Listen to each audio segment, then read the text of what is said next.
আজ বানিয়েছি গন্ধরাজ লেবু দিয়ে ঝিঙে। এর জন্য গন্ধরাজ একটা গোটা লেবু নিয়ে নিয়েছি, আর নিয়ে নিয়েছি গন্ধরাজ লেবুর পাতাটা। এই পাতাটা কিন্তু খুব কাজে লাগবে। ঝিঙে নিয়েছি, আলু নিয়েছি, কাঁচা লঙ্কা নিয়েছি।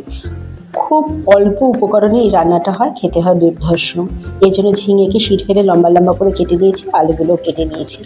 আর একটা শিলনোড়াতে মশলা বেটে নেবো, তার জন্য নিয়ে নিয়েছি চালমগজ, আদা, কাঁচা লঙ্কা, দুটো কাঁচা লঙ্কা নিয়েছি, ঝাল যে যার স্বাদ মতো দেবে। আর এটা হচ্ছে আমাদা, আদার মতনই দেখতে, রঙটা একটু হালকা। এবার ভালো করে বেটে নিয়েছি। আমাদাটা দিলে একটা সুন্দর গন্ধ বের হয়। শিল ধোয়া জলও খানিকটা নিয়েছি। এর জন্য নিয়েছি একটি গন্ধরাজ লেবুর জেস্ট। এটা স্কিনটা খুব হালকা করে নিতে হবে যাতে সাদা অংশটা না যায়। আর অর্ধেকটা লেবু থেকে 2-3 চামচের মতো রস বার করে নিয়েছি। এই দিয়ে এবার আমি রান্নাটা করব। এর জন্য কড়াইতে প্রথমে সাদা তেল গরম করে নিয়েছি। পুরো রান্নাটাই সাদা তেলে করব। ফোড়নের জন্য দিয়ে দিয়েছি খানিকটা কালো জিরে আর কাঁচা লঙ্কা। ওখানে যেহেতু দুটো কাঁচা লঙ্কা মশলা বেটে নিয়েছি, তাই আমি একটা কাঁচা লঙ্কাই দিলাম। আপনারা যে যার স্বাদ মতো কাঁচা লঙ্কা দেবেন। আর আলুগুলো দিয়ে দিয়েছি। প্রথমে লম্বা করে কাটা আলুগুলো, এই আলুগুলোকে প্রথমে ভেজে নেব। আগে ভেজে নেব, তারপর নুন দেবো। প্রথমে আমি এই ভুলটাই করতাম, নুন আর আলু একসাথে দিয়ে ঢাকা দিয়ে দিতাম, তাতে আলু গলে একদম ক্ষীর হয়ে যেত। দেখো আলুগুলোতে বেশ একটা ভাজা ভাজা রঙ চলে এসেছে। এই সময় আমি খানিকটা নুন দিয়ে দেবো। নুন দিয়ে খানিকটা নাড়াচাড়া করব।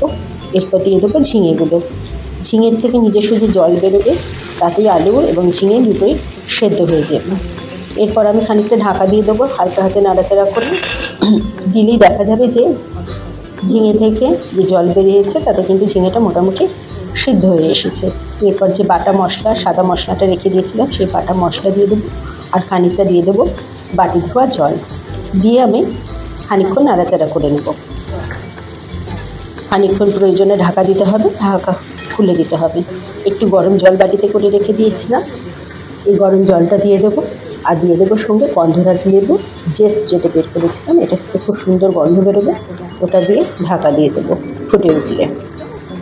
এরপর যখন রান্নাটা দেখবি বেশ ভালো মতো মশলা গামাটা হয়ে গেছে, তখন দুটো কাঁচা লঙ্কা, ওই যে গন্ধরাজ লেবুর রসটা রেখেছিলাম, ওই লেবুর রসটা আর গন্ধরাজ লেবুর পাতা, এই পাতা দিয়ে কিন্তু বেশিক্ষণ ফোটানো চলবে না, তাহলে কিন্তু রান্নাটা তেতো হয়ে যাবে।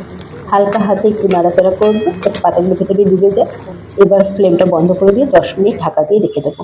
এবার দেখো কীরকম আলু ঝোলটাকেও টেনে নিয়েছে, মাখা মাখা হয়েছে। রান্নাটা খেয়ে দেখো, অপূর্ব সুন্দর গন্ধ বেরোচ্ছে। গরম ভাতের সঙ্গে খেতে অপূর্ব লাগে। কেমন লাগলো জানিও, একটা লাইক করে দিও।